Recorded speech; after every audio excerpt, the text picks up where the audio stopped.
ប្រមុខរាជរដ្ឋាភិបាលលោកនាយករដ្ឋមន្ត្រីហ៊ុនសែនដាស់តឿនដល់ប្រជាពលរដ្ឋឲ្យយកចិត្តទុកដាក់ថែរក្សាដីធ្លីដែលរាជរដ្ឋាភិបាលចែកជូនប្លង់កម្មសិទ្ធិស្របច្បាប់ឲ្យបានគង់វង្សជៀសវាងយកដីទៅលក់ដើម្បីលេងល្បែងស៊ីសងផ្សេងៗការថ្លែងនេះធ្វើឡើងក្នុងពិធីចែកបានកម្មសិទ្ធិដីធ្លីជូនប្រជាពលរដ្ឋនៅស្រុកត្រាំកក់ខេត្តតាកែវនៅថ្ងៃអាទិត្យទី30ខែធ្នូឆ្នាំ2012លោកនាយករដ្ឋមន្ត្រីហ៊ុនសែនបន្តថាការលក់ដីធ្លីទៅលេងល្បែងស៊ីសងមិនមែនជារឿងល្អនោះទេលោកបញ្ជាក់ថាដីជាប្រភពមាសពេជ្រដែលអាចផលិតបានតាមរយៈប្រជាពលរដ្ឋយកដីទៅបង្កបង្កើនផលដើម្បីទាញផលនោះដូចជាលុយទៅទិញអ្វីដែលជាតម្រូវការរបស់ពលរដ្ឋវិញ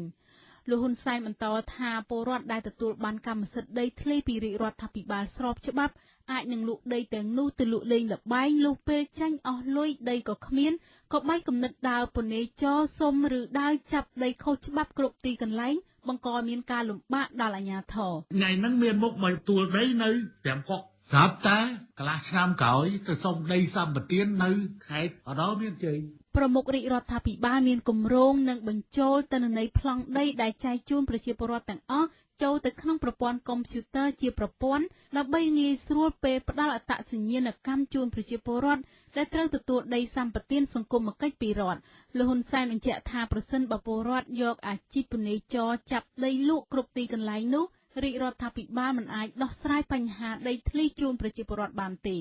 ឧបមាថាអ្នកតកៅ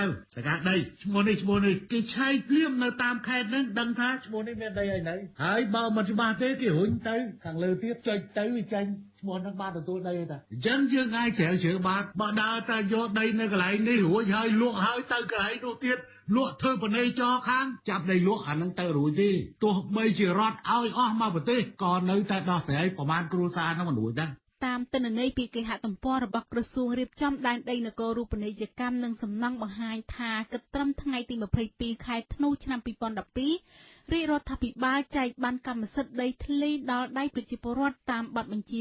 001ក្នុងការអនុវត្តគោលនយោបាយចាស់សកម្មភាពថ្មីលើវិស័យដីធ្លីបានចំនួនជាង 70000 នាក់លោកញឹមសវណ្ណអ្នកនាំពាក្យគណៈបកសំរងស៊ីថ្លែងគាំទ្រចំពោះអនុសាសន៍របស់ប្រមុខរដ្ឋាភិបាលដែលឲ្យប្រជាពលរដ្ឋរក្សាដីធ្លីកុំឲ្យលក់ដូរទៅលេងល្បែងប្រេះផ្ដាស់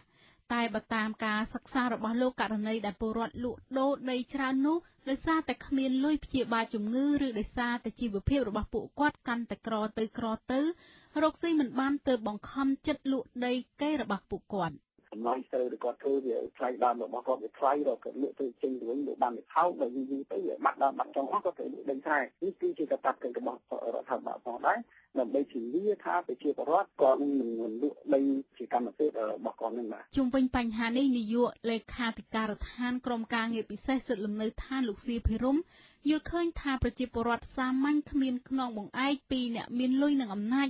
មិនហ៊ានទៅចាប់ដីធ្លីតែផ្ដេសបានទេ